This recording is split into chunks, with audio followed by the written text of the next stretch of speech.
Rieccoci in diretta TV7 Match. L'argomento è un voto per Padova. Ovviamente il centralino è intasato, mi diceva la regia Nicola e Claudio che abbiamo molte telefonate, ora le abbiamo già in linea, ne passiamo 2, 3, 4, insomma non di più, perché poi ritorniamo a discuterne, se abbiamo il tempo ne passeremo delle altre. Sentiamo la prima. Pronto, buonasera, con chi parliamo e da dove? Pronto, mi chiamo Paolo, parlo a Padova. Prego signor Paolo. Allora, io sono d'accordo col signor Cesaro, perché anche a me è toccato una bolletta di 750 euro di gas e purtroppo prendo 1060 euro al mese e sono andato all'Ace Gas perché con 1060 euro al mese non è che poi pagando il telefono, acqua, luce eccetera e non ce la faccio. Mi sono presentato all'Ace Gas alla Cittadella, ho chiesto se mi rateizzavano e hanno detto che no, che devo pagare. Bene, mi dica. Allora sono venuto a casa, ho dovuto ricorrere a mio figlio se mi aiutava perché con quei soldi lì non ce la facevo. Ho chiamato la Edison e ho cambiato subito, perché qui la lettura non viene a farla nessuno. E mandano poi i conti e devi pagare e basta. L'acqua non la legge nessuno, sulle bollette trovi solo la rete, l'IVA, ho fatto 18 euro di telefonate e me ne trovo 70 da pagare, non so perché, tutto qua. Certo, Nicoletto la prego perché mi abbasso il microfono, mi lasci condurre la trasmissione, ma è impossibile se no. Volevo dire che qui a Volta Barozzo che ci sono. dei vigili di Padova non so neanche di che colore siano, perché non vediamo mai un vigile qui. Ecco, perfetto, grazie, ha detto quello che non funziona, prenda nota. Dica al signor Cesaro che non sono 2 i voti, ce ne siamo altri 2, io e mia moglie votiamo sempre per lui. Buonasera. Cesaro, grazie, senza cartellone sempre, se vede Cesaro voti che prende. Stiamo andando a telefonata, pronto, buonasera, con chi parliamo e da dove? Pronto, Paolo da Casale di Scodosia in provincia di Padova. Prego Paolo. Niente, io sono operaio da 53 anni, 1050 euro al mese. Per carità, vivo su una casetta che saremo su a mia e mia moglie per farsi. Parlo veneto perché mi sento veneto. L'Italia è bella, ma non mi piace più il sistema politico dell'Italia.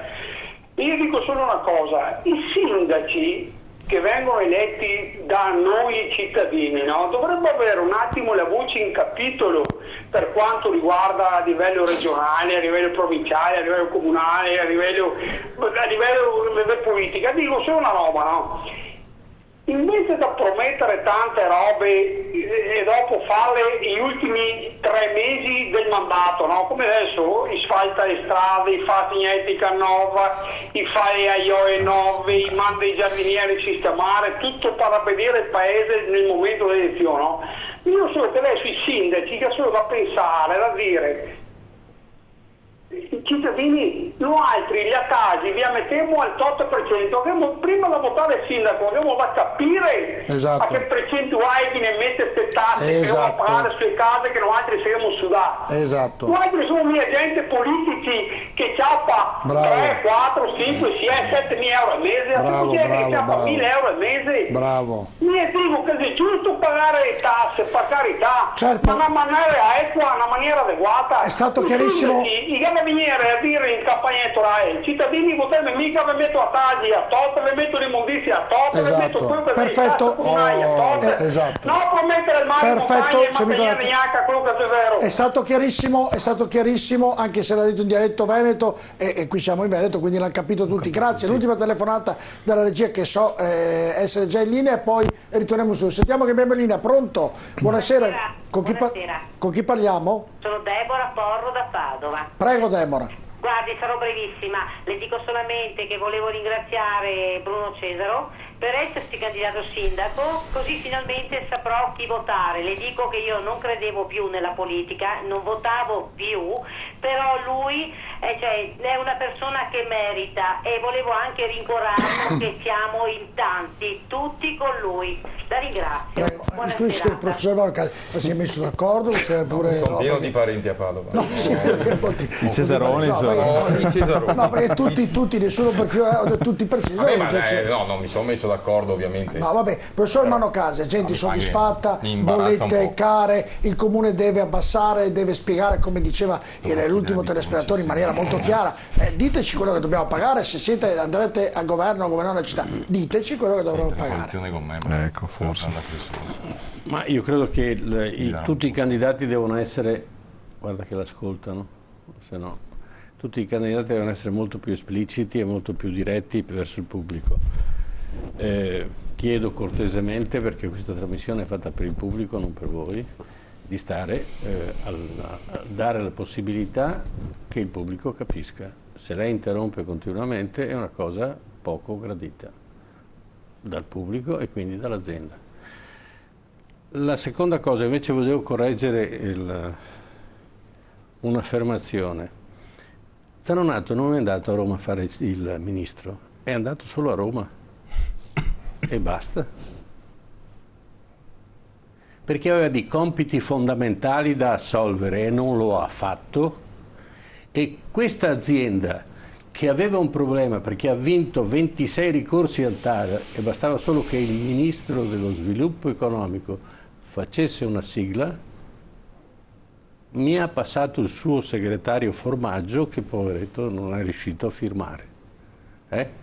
Oggi noi stiamo trasmettendo, contravvenendo a quelle che sono le leggi dell'emissione radioelettrica, perché stiamo trasmettendo su frequenze abusive che peraltro il direttore generale Leone del Ministro dello Sviluppo Economico ha scritto: avete perfettamente ragione. Io ho incontrato più volte il signor Zanonato e ho detto: guarda che il TAR, il tuo ministero di cui sei capo, dice che ho ragione, provvedi.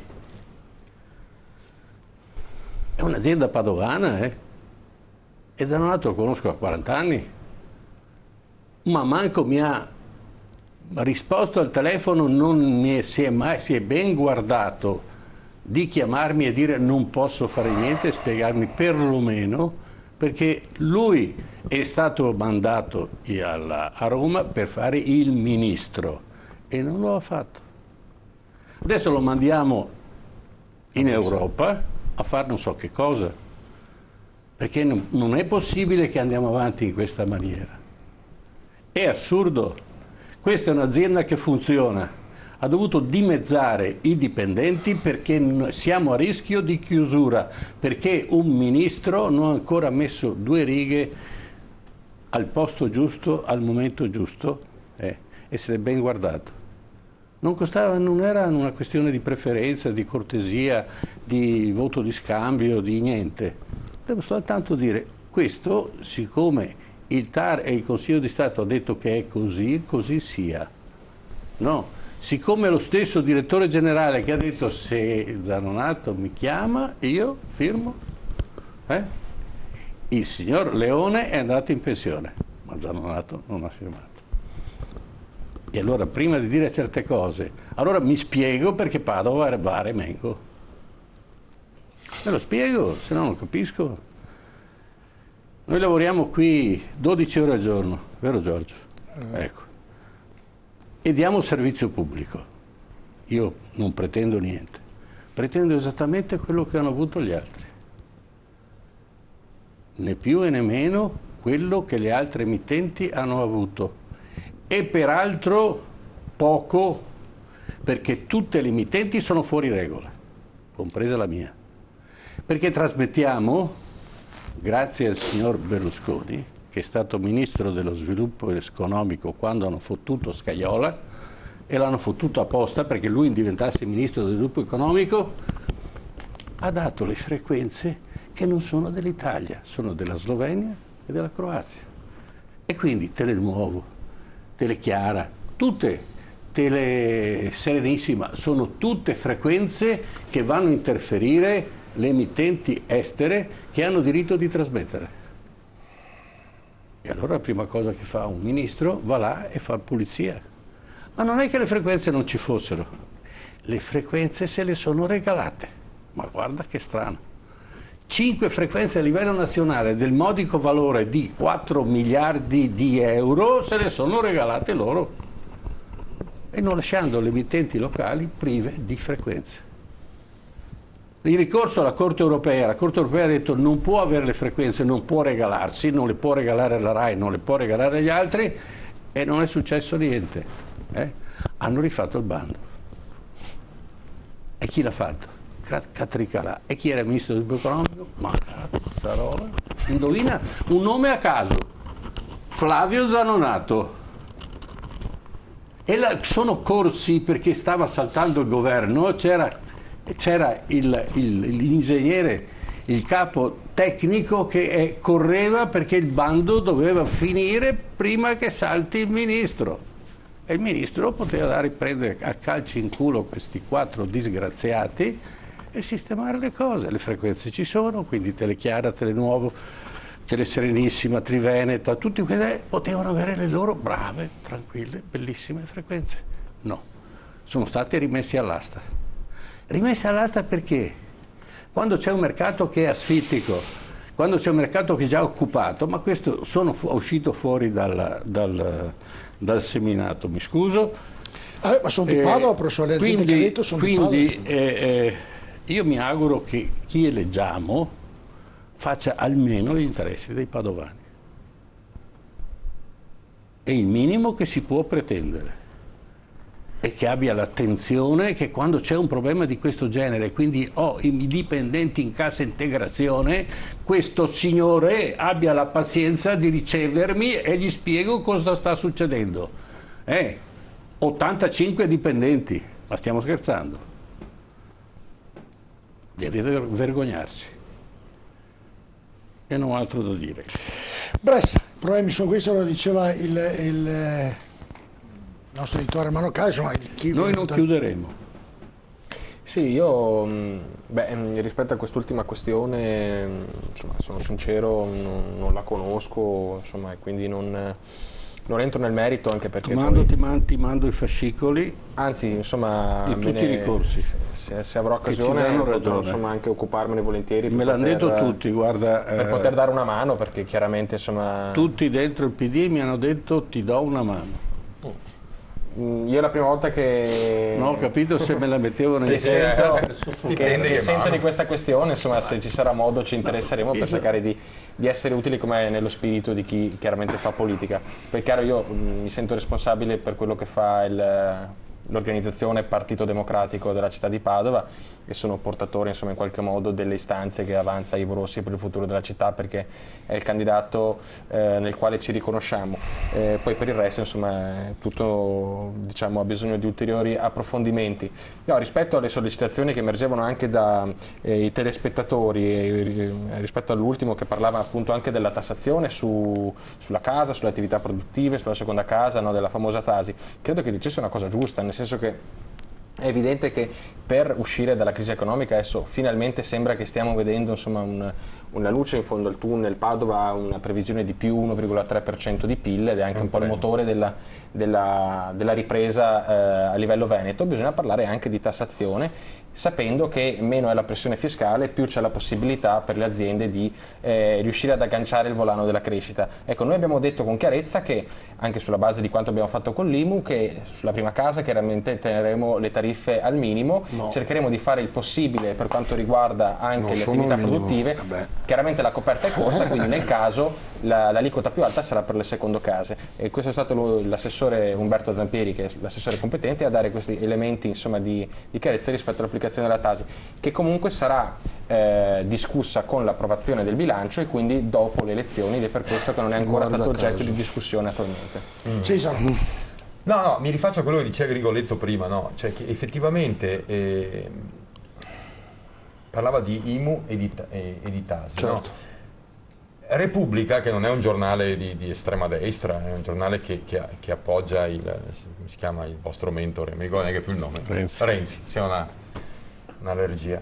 Nel 2011 gli italiani hanno pagato di ICI, c'era ancora la famigerata ICI che tutti volevano eliminare. Questa è una cosa che si ripercuote anche e soprattutto su Padova. Gli italiani globalmente, articolo di Repubblica del 26 novembre 2013, pagavano di ICI 9,2 miliardi di euro in un anno. 9,2 miliardi di euro. Lo stesso articolo di Repubblica, prima che il loro protetto andasse al governo, se non l'avrebbero fatto, non avrebbero pubblicato l'articolo, dice Repubblica che nel 2014 gli italiani avrebbero pagato fra IMU e Tasi 27 miliardi di euro. 9,2 nel 2011, 27 miliardi nel 2014. Però non potevano prevederlo, che il loro pupillo, come prima cosa che ha fatto il 1° marzo del 2014, ha dato la possibilità ai comuni di passare dal 2,5 per mille al 3,3 per mille. Per cui si arriverà a più di 30 miliardi che gli italiani pagheranno nel 2014. Lei considera, Borile, da 9,2 a 31 miliardi circa, sono 22 miliardi di euro. Però... E poi ci dicono che ci renderanno a un po' di italiani 80 euro al mese da giugno, per cui 6,6 miliardi su base annua. E non dicono però, perché i giornali, quelli che prima citava il professor Casel, le grandi reti nazionali, che fanno le interviste a Renzi e prima di Renzi a Letta e prima di Letta a Monti, non seduti ma proni, inginocchiati così, no? Dopo si capisce perché lo fanno, no? Perché si regalano le frequenze, guadagnano miliardate di euro e noi stiamo qui a sentire queste falsità apocalittiche come fossero verità di fede, no? Ecco, ma Bressa, questi sono numeri, capisci? E a Padova è la stessa identica cosa. No, dai, dimmi. La cosa si spiega perché... Ti concedo, hai facoltà. Grazie. Prego. Allora, no, la cosa si spiega perché sai bene che l'IMU è una tassa che era stata abolita da Berlusconi e quindi evidentemente prima dei provvedimenti del governo Monti e poi insomma dei governi che sono succeduti la pressione fiscale relativa alla casa era evidentemente più bassa, ma sappiamo anche bene quali sono state le conseguenze di quelle scelte scelerate nelle politiche fiscali. No, scusate, cioè quelle di portare il paese sull'orlo, io ho un'azienda in zona industriale, non c'è lavoro, io ho le tasse aumentate del 50%, io non so perché. Cesaro, mi aiuti, la gente visto che vota per Padova, viene in zona industriale a Padova. Lei ci va mai in zona industriale? Sì, ci vado, Cesaro. È un disastro, è un cimitero. E io che sono aperto pago il 50% in più di tasse dell'anno scorso. Mi dovranno spiegare perché. Ma perché devo pagare di più? Ho capito, lei paga di più come tutti quelli che hanno. Ma non è giusto, Borile. Io sono di Padova, sono mica di Caltanissetta. Le faccio la domanda e la risposta la voglio da voi. La gente chiama e è arrabbiata come lo è lei in questo momento quando contesta. Perché sono soldi miei, capisci? Perché sono soldi suoi, come sono soldi dei cittadini che pagano. La domanda mia a voi è questa: siete candidati sindaci, cosa promettete per il rilancio economico di Padova, per il lavoro? Questo è inutile che ricordiamo, mi lasci finire Cesaro, è inutile che ricordiamo quello che pagate, che paghiamo, che è vero e che avete tutti ragione da però la gente vuole sapere, il signor Cesaro, il signor Fiore, cosa fa il signor volevo dire Colasio, mi veniva il signor Colasio, cosa fanno per Padova, punto. Posso rispondere in 3 secondi? Noi, una cosa secondo noi eccezionale, rivoluzionaria è che vogliamo fare per Padova, volevamo presentarlo a tutti i candidati sindaci che abbiamo invitato tutti, ma è venuto solo Salmaso, abbiamo fatto una conferenza stiamo mandando a me, non so se non le leggete, vanno in spam, vedono scritto Cesaro, va tutti in spam, non lo so, è questa. Allora, è quella di fare una banca locale, una banca a Padova. Perché non c'è l'economia, non gira? Perché non ci sono i soldi, Borile, è solo per quello che non gira. Vabbè, la proposta è di una banca locale finanziata dalle entrate del comune, dalle attività del comune, anche dai cittadini che mettono i loro soldi in una banca locale pubblica, non privata, pubblica, che presti il denaro a tassi agevolati, a tassi accettabili, alle piccole e medie industrie, all'artigianato, ai negozi e soprattutto alle famiglie padovane. Questa secondo me è una cosa che non ci faranno mai fare, perché se io la proporrò seriamente quando e se farò il sindaco, anzi più quando se Cioè mi troveranno come se lo ricorda Duisenberg, l'ex governatore Certo. della banca, se lo ricorda Duisenberg, l'ex governatore della Banca Centrale Europea, che aveva parlato di signoraggio, aveva parlato di questi aspetti Vabbè, la nefandi. proposta sua L'ha trovato che è morto prima sul divano e poi anche in piscina, è l'unica persona che è morta 2 volte nella vita. Ecco, non dico che però la proposta fine. di Cesaro, ma al limite dovrò morire qua a Borile, così farete un po' di la audience. proposta Non abbiamo di piscina. No, ma in divano, su quelle poltrone fuori, la proposta di Cesaro,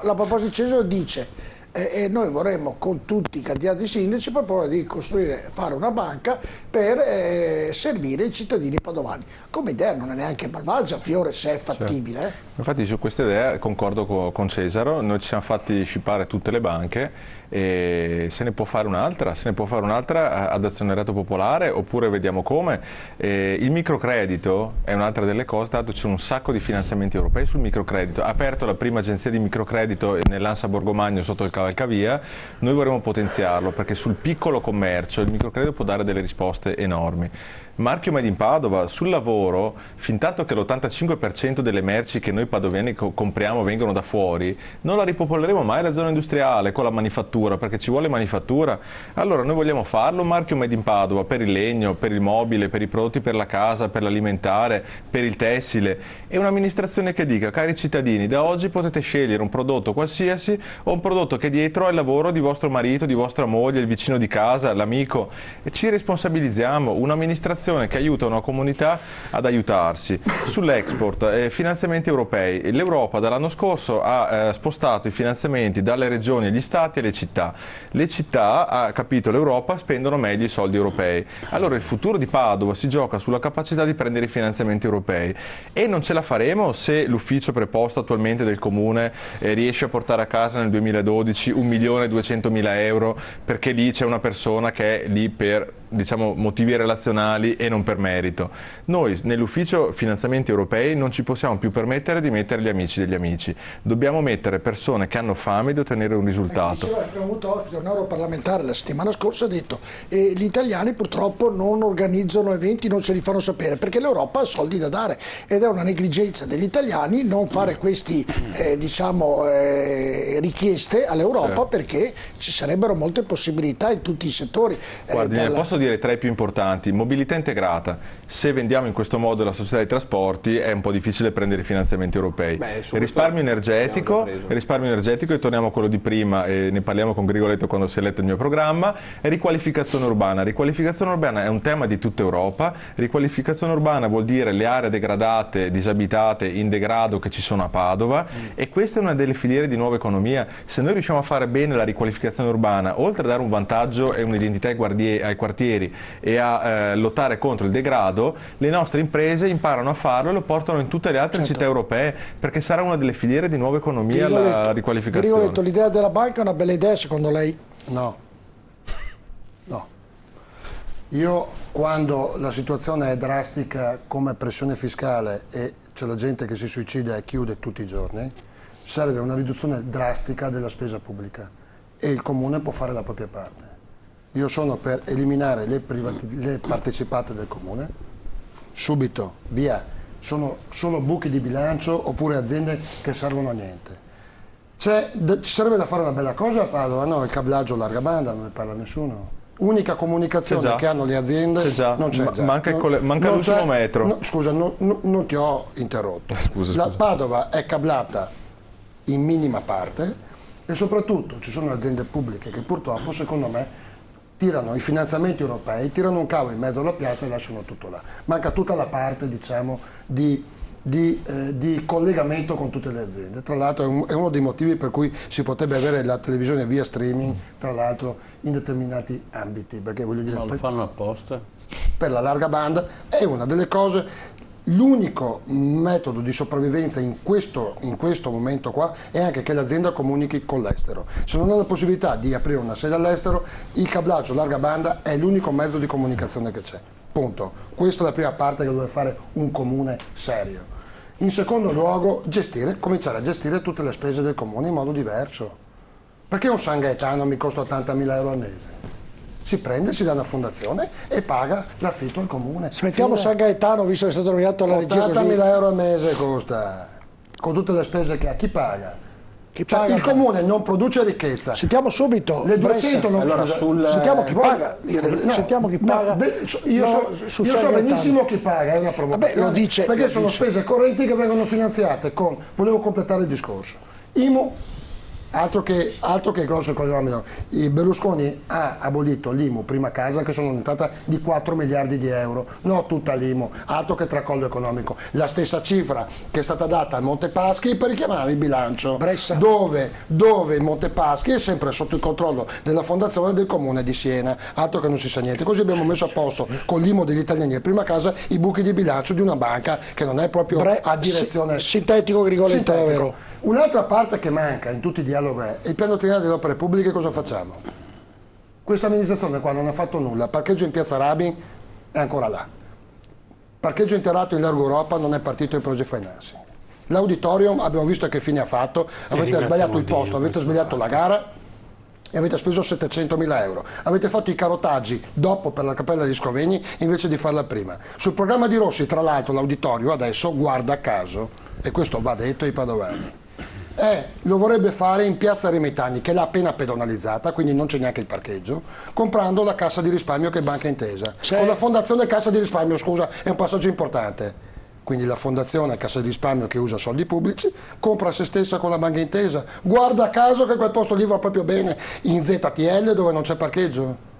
L'auditorium va fatto al Palazzo delle Nazioni come a Bologna o a Roma in concomitanza col centro congressi, perché si automantiene con i congressi la mattina e l'auditorium la sera. Ci sono i parcheggi, c'è il ponte verde per la viabilità e c'è il nuovo baffo del Metrobus, c'è tutto. Quindi uno che arriva da Rovigo, da Treviso, da Verona o da Belluno, perché non credo che l'auditorium serva solo per Padova, d'accordo, tra l'altro vicino al Pollini, possa in qualche modo avere un'altra spesa ulteriore. Sai qual è stata l'unica opera pubblica che hanno fatto oltre a dossi dissuasori e piste ciclabili? Perché non ce n'è una. È una cosa che tiro fuori sempre nel piano triennale delle opere pubbliche, perché è una cosa che è.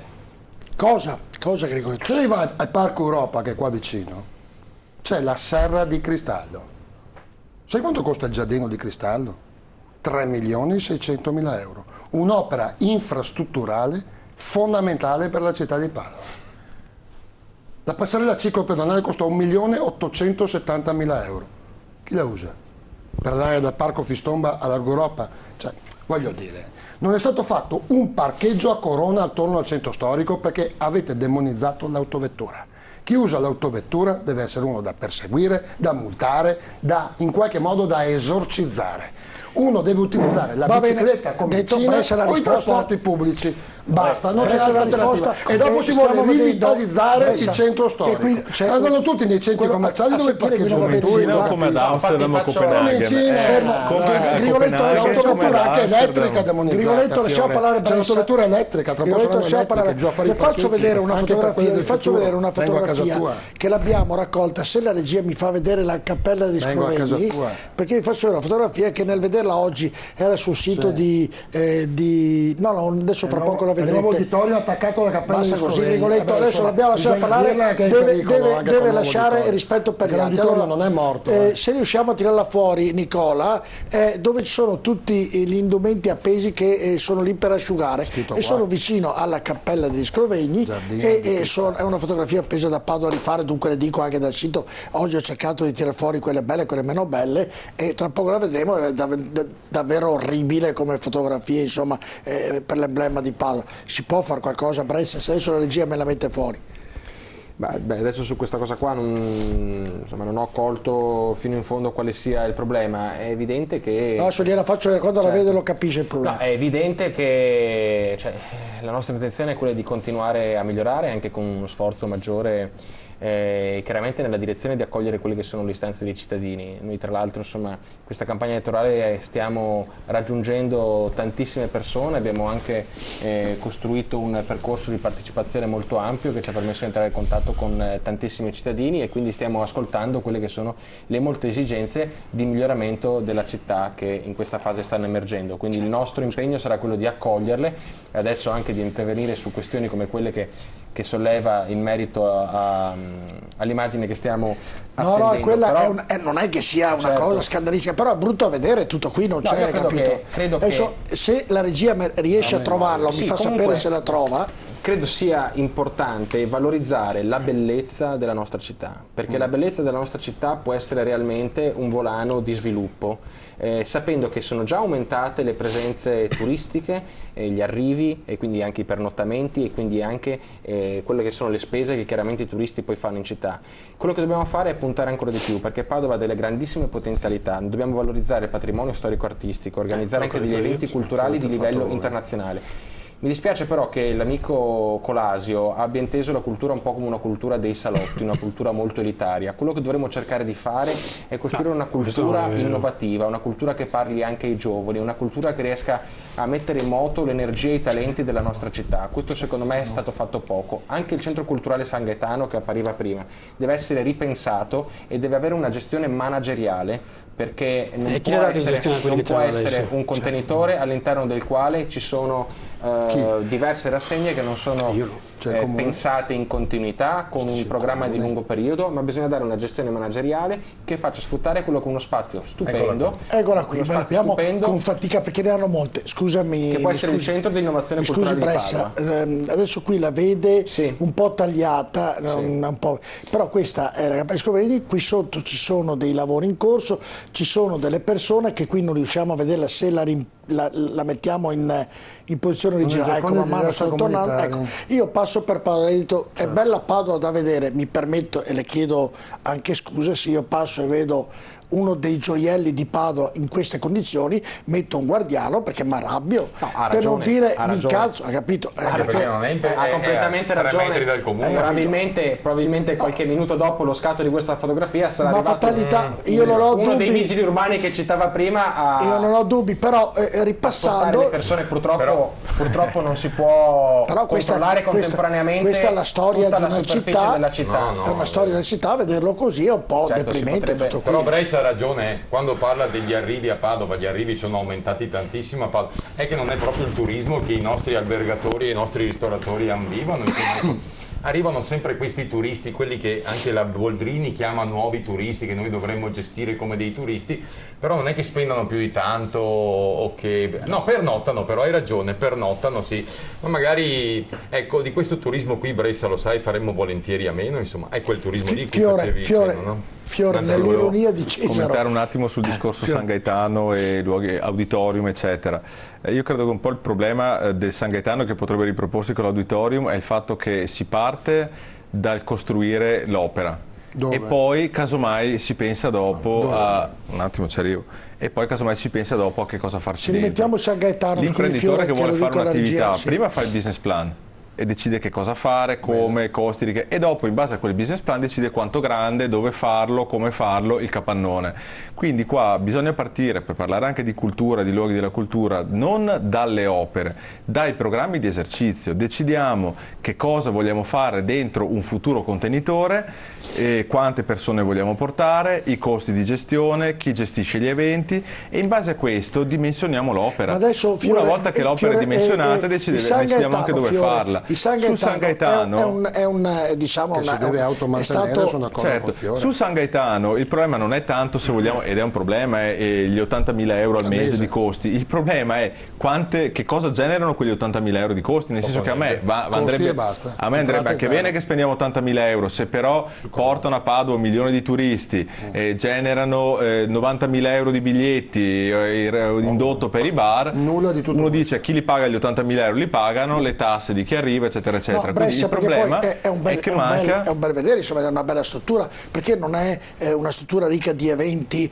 ricca di, anche di utili, di guadagno da parte del comune, non lo è mai stato. Perché il comune ha privatizzato quell'aspetto lì, per esempio. Cioè Padova è sempre stata una città piena di... Io mi ricordo via Tiziano Aspetti una volta, quando io e lei eravamo più giovani, Borile. No, ma io sono giovane, cioè diversamente l'ha detto anche lei prima, è un giovane così, lei, anche lei come me, Borile, lei che non stiamo qua. Ecco, ma voglio dire, lei passava per via Tiziano Aspetti, passava davanti a 3 cinema diversi, passava davanti a un teatro, passava davanti a un adesso faccio vedere che a uno stadio. Adesso dov'è che si fa musica a Padova?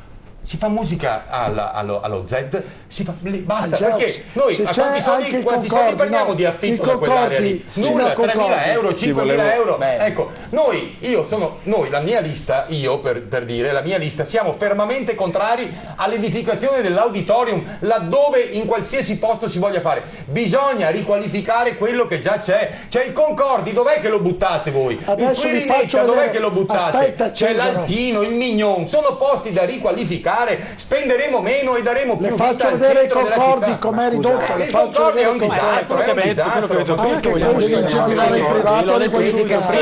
Ma posso dire Cioè, privato. ma scusa, Grigoletto, Davanti. ma se io spendo quello che però hai detto tu, dobbiamo- 1.870.000 euro per un ponte ciclopedonale che non usa nessuno, ma santo Dio, lo usi tu, Fiore, ti vedono sempre su quel ponte per giustificarlo in qualche modo. Tu e Pressa, uno da una parte e uno dall'altra. Ma voglio dire, ma perché buttiamo via i soldi così e non possiamo riqualificare dei posti che sono storici per Padova? Ma non sono pubblici. Cioè, la prima mano sulla spalla a una ragazza, a una ragazzina, l'ho messa al Quirinetta. Era giovane. Cesaro, Quirinetta è un disastro, non c'è più niente. Non è colpa dell'amministrazione Sì, comunale. è colpa vostra, ma di chi è la colpa? Del destino, Bresa? No, è colpa vostra. Se C'è le il partito persone male. È da un colpa certo punto in vostra. poi È hanno colpa preferito- vostra. hanno È preferito- colpa vostra adesso che voi scusi. avete preferito privatizzare dove si guadagna e socializzare le perdite. Le Fate faccio, così in tutta Bressa, Italia voi le altri. faccio vedere. Tanto Non- paghiamo non mi noi, prenda- pagano per dire che non gli mi accordi prenda- dell'amministrazione Bressa, delle persone Concordi, uno dei più bei questo- cinema andare a del vedere mondo. i film Bressa, al Bressa, Cineplex o al Bressa. Cinecity, Ma non devo fare un dove c'è il cinema al parcheggio, Concordi. dove c'è uno Perché schermo non c'è il più grande. Bressa, non devo fare un cinema al Concordi. Cesaro, Devo fare un centro il di privato, aggregazione giovanile. il privato. Devo dare la possibilità Il alle privato. decine di band che non sono delle robe criminali, Cesaro, ma delle Cesaro. band musicali padovane di potersi esprimere. Noi abbiamo pensato alla cittadella nel della nostro- musica Fermo, 5 Cesaro. anni fa e non ci ha curato nessuno. Bressa, Adesso la date a 3-4 posso dire- ingegneri Cesaro- soloni e dite che ma dai. Cesaro, allora Bressa proprio sembra che, però una cosa, Bressa, al di là di quello che ci vogliono soldi via, questo il Concordi è un cinema vicino al Duomo, vicino in centro a Padova, ci passa molta gente che viene da fuori, io dico, vederlo ridotto così da molti anni, mi creda, come ho visto prima la Cappella di Scrovegni, è una cosa deprimente. scusa una cosa. Finisco, È Grigoletto, privato o mi lasci pubblico, finire il quello concetto, per cortesia, no?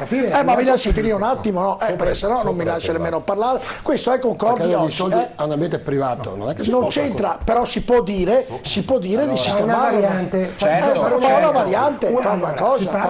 Allora, se si parla in modo serio, si parla. Ma stavo parlando in modo serio, Una Grigoletto, variante, non è che parla solo lei in modo incentivato. serio. Esatto. Una defiscalizzazione Sì, ma Grigoletto sull'incentivo, non è che se parla no- solo lei in modo serio. Certo, Noi ma facciamo problema, vedere, è privato, l'amministrazione deve dire a questi privati, signori, visto che siete come una casa che delle belle arti, Ma non si può toccare, gli dice guarda, non si può fare così, dai, Su non si può questo mica. infatti c'è un progetto di acquisizione da parte del Comune, perché la nostra intenzione, l'abbiamo anche scritta nero su bianco nel programma di Vorossi, è proprio quella di lanciare a Padova un piano di acquisizione di aree che sarebbero destinate al degrado, per darle o per il cosiddetto co-working dove giovani possono Oppure per trovarsi far- e certo, animare, certo. o le cultural housing, adesso Certo. voglio utilizzare termini stranieri, ma vuol dire luoghi Certo. che vengono destinati Cioè, a le compra il associazioni, Comune. a laboratori culturali, artistici che Certo. possono avere Professor Compra il Manocca, Comune, mi- stai dicendo con soldi Grigoletto, pubblici. No, si grazie fanno dare- Grigoletto, le abbasso l'audio. si fanno dare in particolare il comodato d'uso gratuito, dove ci sono delle proprietà come quelle per esempio dell'Inps che vedrebbero il proprio bene andare verso un degrado sicuro, invece le cose che le ho andrebbero fatto rivitalizzate vedere in questo Bressa modo. per l'amministrazione, sia la Cappella sia questa, è roba di poco conto, basta andare lì e togliere gli abiti che si asciugano vicino alla Cappella di Scrovegni, ci Beh, vuole adesso poco. immagino che se torniamo alla Cappella di Scrovegni non ci saranno ancora gli abiti attaccati. No, mi auguro di no. Professor, ma non dovrebbero mai esserci, non dovrebbero mai esserci. Ma Professor Manocca, come dice Fiore, utilizziamo intanto gli spazi che sono già a disposizione e non solo quelli privati, cominciamo da quelli pubblici e cominciamo da tutte le strutture che sono quiescenti, cominciando dalla fiera campionaria, che sono degli spazi, ecco, mi pare che sono tutti concordi, non voglio togliere il merito a nessuno.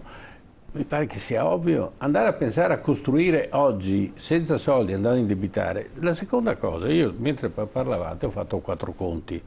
Allora, sapendo che ogni giorno, cambio argomento, ogni giorno sulla viabilità pubblica ci passano 100.000, mi hanno detto, sono dati ufficiali, 100.000 passeggeri,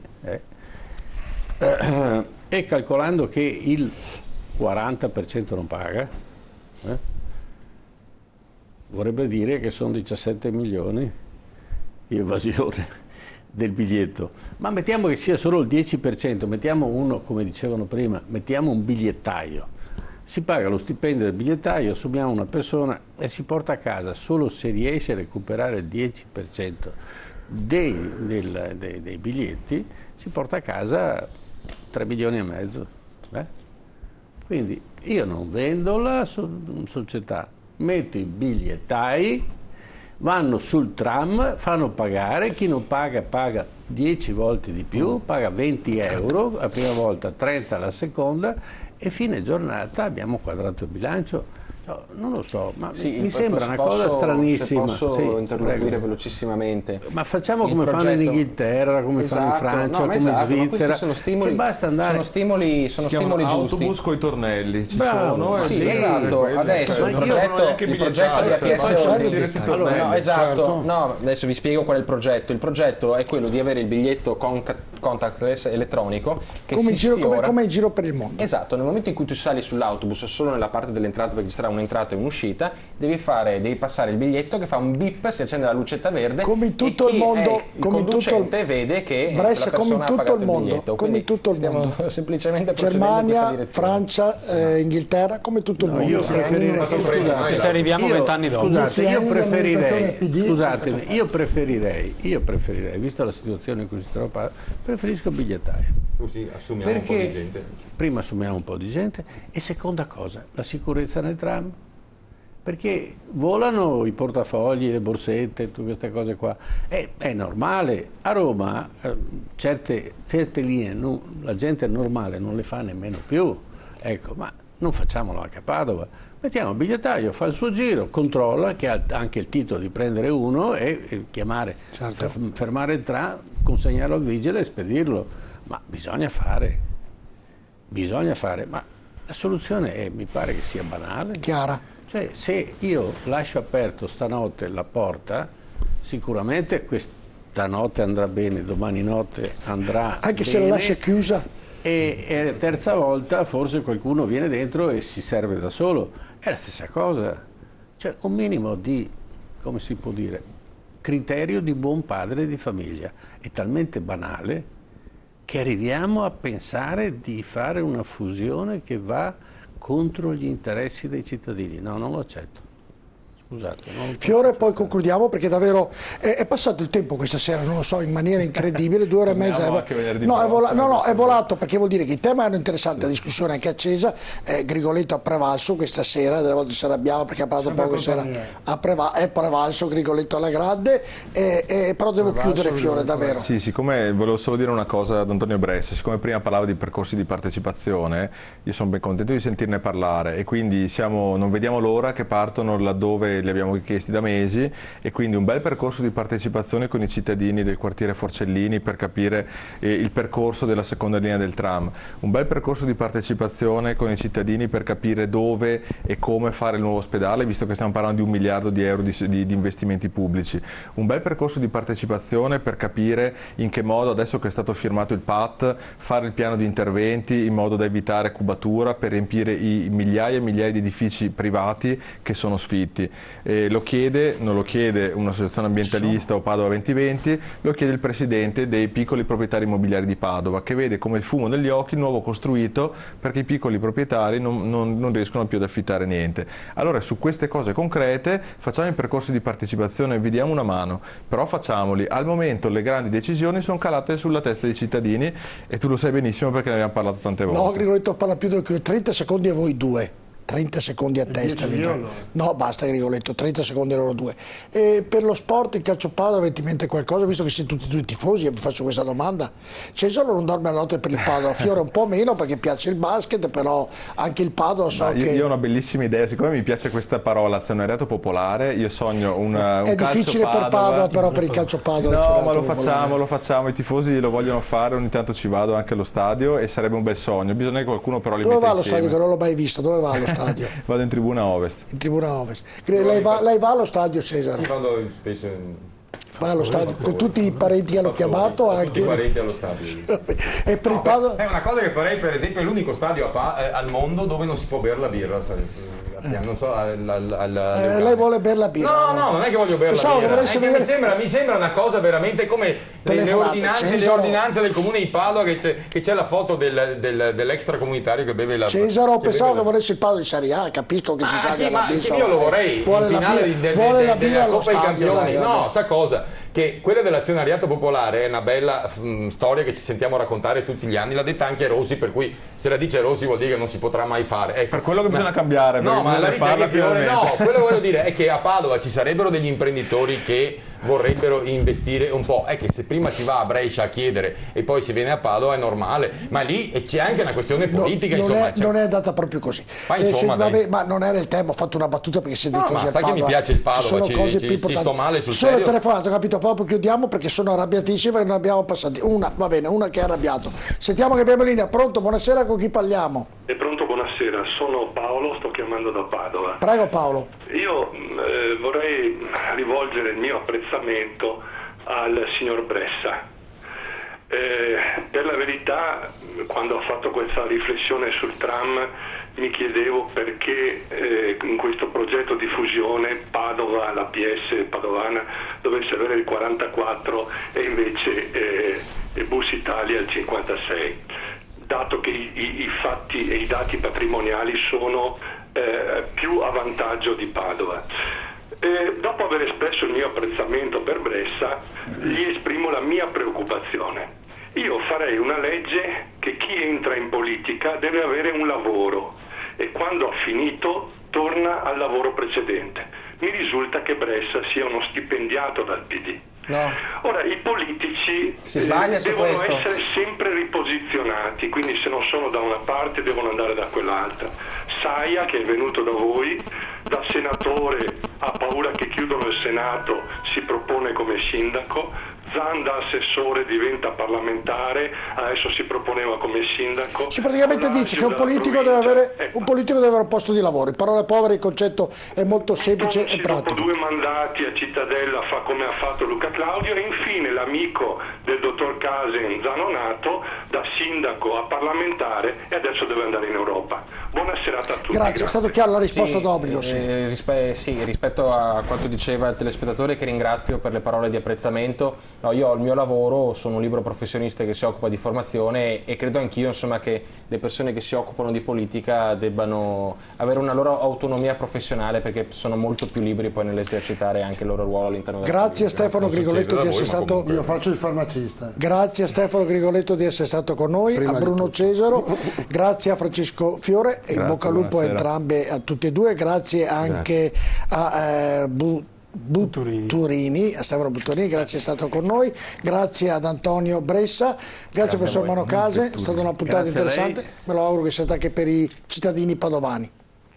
Allora, grazie professor Case, vi ricordo l'appuntamento giovedì con Gioventù Politica, anzi mercoledì questa settimana, perché è la settimana di Pasqua, giovedì ci sarà la trasmissione di sport, dunque mercoledì verrà anticipata Gioventù Politica, mentre giovedì ci sarà tutta la Serie B con le 2 padovane che ovviamente giocano. Vi ricordo tutti gli appuntamenti alle 19:15 tutte le sere, Milano Schicaglia in diretta con voi da casa per tutte le varie problematiche che succedono nella nostra città. Con questo è tutto, buonanotte a tutti, grazie di essere intervenuti.